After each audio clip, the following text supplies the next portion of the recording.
Halo guys, ketemu dengan saya Aki di acara podcast Noveli. Hai. Nah, hari ini kita udah kedatangan yaitu Ci Noveli sendiri nih. Thank you. Nah, sebelumnya mari kita kenalan dulu nih sama Ci Noveli sendiri. Halo Ci, boleh perkenalan dulu nih? Oh, boleh dong. Halo, kenalin, nama aku Novi Noveli.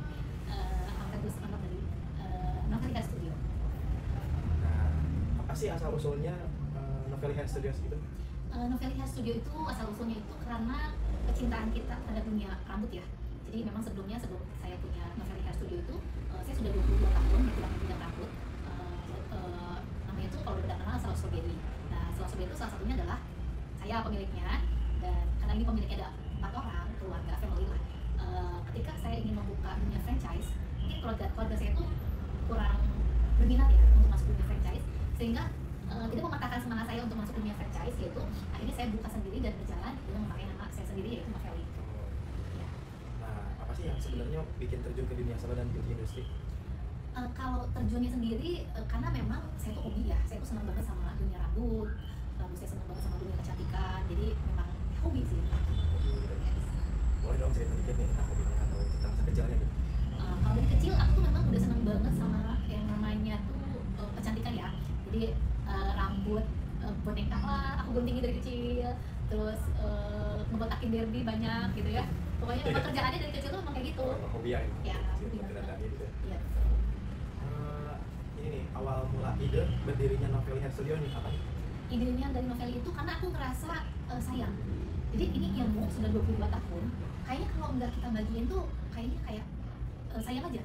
Nah, aku berharap dengan adanya Noveli dan semakin banyaknya cabang di mana-mana, otomatis kita akan terus membuka lapangan pekerjaan, sehingga mungkin banyak stylist di luar sana yang belum dapat ilmu aku itu bisa berbagi juga. Gitu.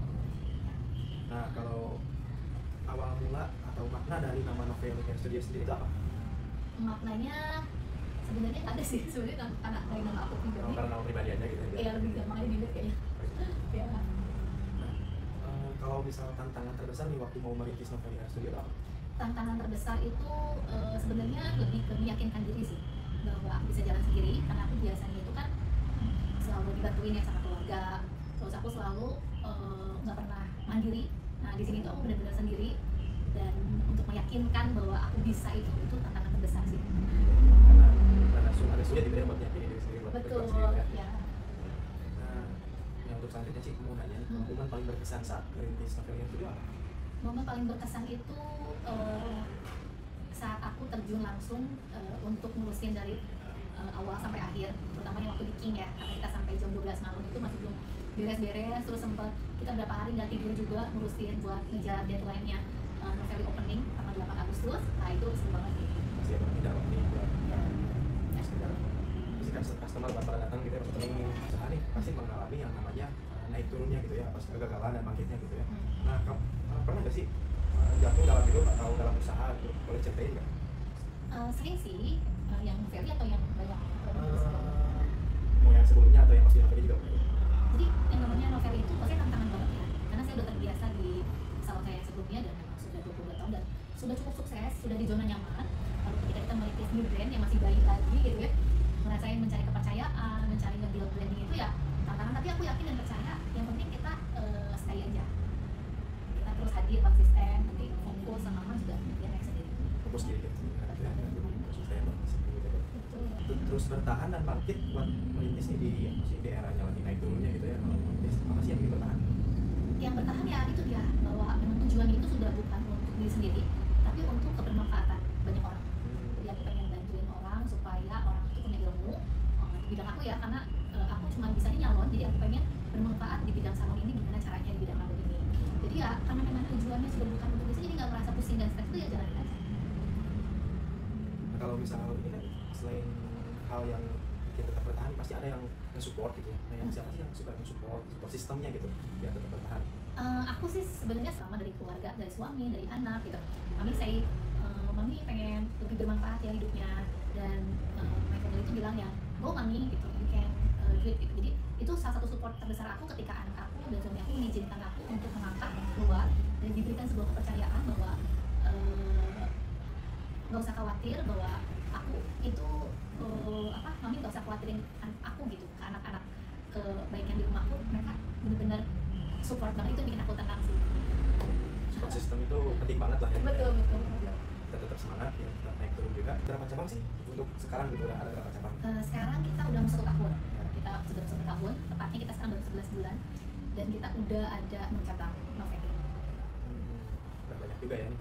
Ya, seru ya. Belum setahun tapi udah 6 cabang nih. Apa sih keunikan Novelli dibanding salon-salon yang lain?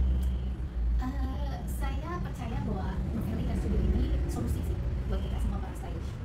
Dimana mungkin banyak yang kesulitan untuk menentukan harga ataupun menentukan price sebetulnya yang agak sulit itu karena kan tidak ada patokan yang jelas. Kalau di salon itu datang kadang bisa murah, kadang bisa mahal untuk cat rambut, untuk smoothing, untuk lain sebagainya. Tapi di sini saya ingin membuat sebuah formula di mana mau panjang, pendek, sedang, semua harganya sama. Dan kita servisnya semua sama, standarisasinya sama. Saya pengen mencoba mengedukasi bahwa orang tidak perlu takut ke salon, bahwa orang itu bisa datang cantik dengan harga yang terjangkau, dengan kualitas yang terbaik. Ya. Nah, guys, kalau kalian mau nyari salon yang terjangkau, yang pelayanannya sama, yang nggak perlu mikirin harga, datang aja ke Novelli Hair Studio. Oke. Ini pasti berarti banyak pro gitu ya. Nah, pasti kan dengan menyatukan orang-orang yang pikirannya beda, tujuannya beda. Nah, gimana sih caranya biar kumpulin, biar solid dalam satu tim?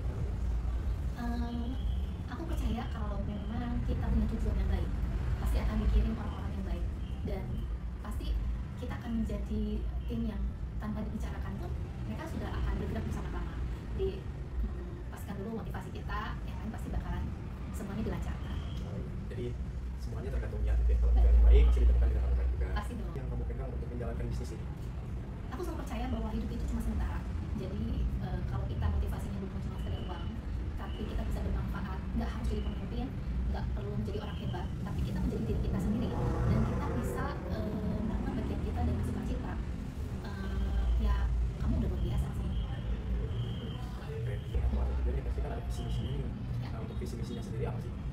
Visi misinya ya saya berharap bahwa bisa menciptakan lapangan pekerjaan di bidang hairstylist, di bidang salon.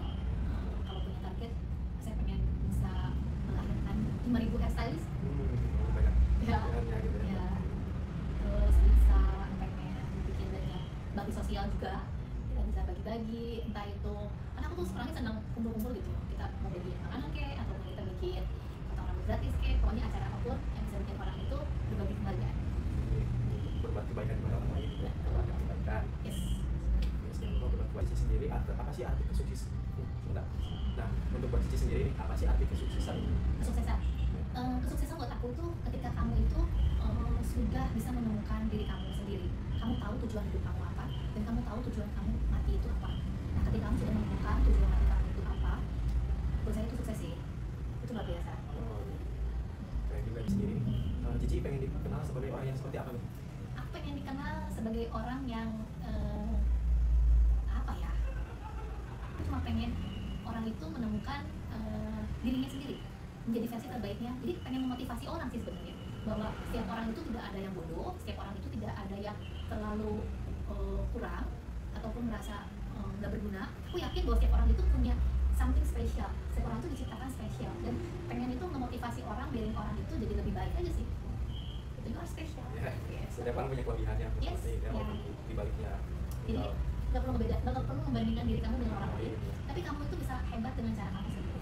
Betul guys. Pinter jadi, soalnya kita masih punya kelebihan masing-masing nih. Yes. Muda atau wanita muda yang ingin memulai usaha atau bisnis dari nol nih, ada nggak? Sarannya sih kalian harus happy ya, kan harus happy, kan harus mencintai apa yang kalian kerjakan. Ketika kalian mencintai apa yang kalian kerjakan, otomatis dengan sendirinya seluruh energi itu akan maksimal. Jadi harus mencintai apa yang kita kerjakan guys. Yes. Apa peran Tuhan di dalam bisnis Cici sendiri? Itu yang terutama guys, kita tidak boleh lupa Tuhan. Kita, karena aku yakin mau mencintai Tuhan yang tidak kelihatan. Kalau manusia yang kelihatan aja, kita nggak bisa sayang. Jadi sebenarnya ketika kita memang bisa sayang sama manusia, kadangnya kita bisa sayang sama Tuhan. Gitu. Penting lah ya peran Tuhan Iya. dalam bisnis dan kehidupan kita. Iya. Jadi harus mencintai dulu yang ada, biar bisa mencintai yang tidak kita. Betul. Nah untuk itu, apakah ada ayat atau quotes yang bikin Cici tetap semangat dan bikin bisnis ini tetap berjalan? Ayatnya aku selalu memotivasi bahwa kalau bukan kehendak Tuhan itu tidak akan terjadi. Jadi kalau Tuhan mendatangkan dari Tuhan, dia pasti akan dilancarkan. Keren banget nih guys.